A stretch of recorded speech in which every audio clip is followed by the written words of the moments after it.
Paxta yurtimizda muhim xomashyo sifatida qadrlanadi. U iqtisodiyotning tayanchi, minglab fermerlar mehnatining samarasidir. Buxoro viloyatida ham joriy mavsum paxta yig'im-terim ishlari boshlab yuborildi. Mavzuni Qorovulbozor tumani misolida muxbirimiz davom ettiradi. Paxta oq oltin sifatida qadrlanadigan hosil. Buxoro viloyatida bugungi kunda paxtachilikka ixtisoslashgan 3246 ta fermer xo'jaliklari faoliyat yuritmoqda. Ularning sa'y-harakatlari, shuningdek, 11 ta paxta to'qimachilik klasterlari tasarrufidagi 85 ming gektar maydonda hosil parvarishiga qaratilgan. Shundan 21,5 ming gektariga xorijiy, 63,5 ming gektariga esa mahalliy paxta navlari ekilgan. Rejaga ko'ra davlatga 372 ming tonnadan ortiq sifatli xom ashyo topshirilishi belgilangan.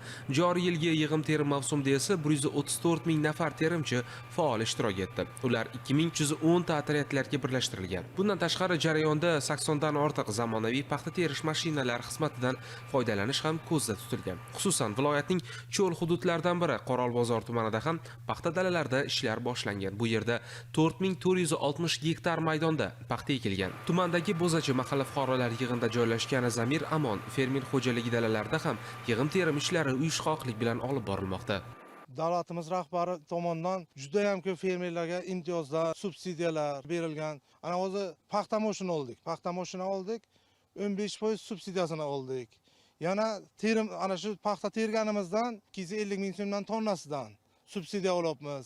Fermer xo'jaliklariga yaratilgan sharoitlar agar maksimalni foydalanib bilsak, ana suvdan foydalansak, suvga 50% subsidiyasini olamiz. Hozirgi kunda 45 gektar yerda paxta ham xorijiy, ham Buxoro navlaridan ekkanman. Xudoga shukr, ana paxta mashinada terib turman, 55-60 sentnerga yaqin paxta terib o'tiribman. Birinchi terimda. Qo'l terimda 45-46 xodimlar, 35 ta odam terib o'tiribdi. Paxta yetishtirish va uni yig'ib olish katta kuch va mehnat talab etadigan jarayon. Shu bois bugungi kunda paxtachilikda ham zamonaviy texnologiyalar keng qo'llanilmoqda. Mutaxassislarning hisob-kitobiga ko'ra, paxta mashinalari yordamida terilgan mehnat unumdorligi 2-3 barobarga ortadi. Tannarx esa qariyb 20% ga kamayadi. Shuningdek, terim muddatini 8-10 kunga qisqartirish natijasida maydonlar tez bo'shatiladi.